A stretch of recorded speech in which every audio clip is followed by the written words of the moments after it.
ছোটবেলায় রথের মেলা মানেই ছিল আলাদা একটা উত্তেজনা।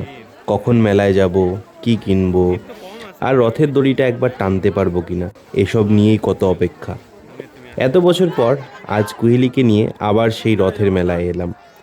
রথের দড়ি টানার সময় মনে হচ্ছিল সময় বদলেছে, কিন্তু সেই অনুভূতিটা যেন একটুও বদলায়নি। চারিদিকে শুধু মানুষের ভিড় নয়, ছিল হাজারো ছোট ছোট স্বপ্ন। কেউ খেলনা বিক্রি করছে, কেউ খাবারের দোকান দিয়েছে, কেউ আবার সারা বছর অপেক্ষা করে এই কয়েকটা দিনের জন্য। হয়তো আমাদের কাছে মেলা মানে একটু ঘুরে বেড়ানো, ছবি তোলা আর স্মৃতি তৈরি করা, কিন্তু অনেক মানুষের কাছে এই মেলাই কয়েকদিনের রোজগার, পরিবারের মুখে হাসি ফোটানোর একটা সুযোগ।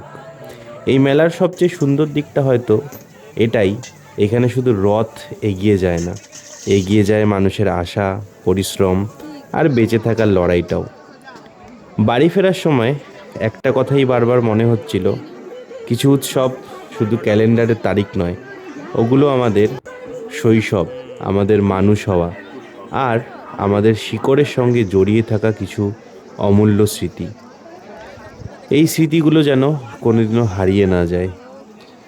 সবাই ভালো থাকবেন, সুস্থ থাকবেন, নিজের খেয়াল রাখবেন। আর দেখা হবে আবার অন্য কোনো গল্পে, অন্য কোনো ভিডিওতে। আজকের জন্য টাটা, বাই বাই, জয় জগন্নাথ।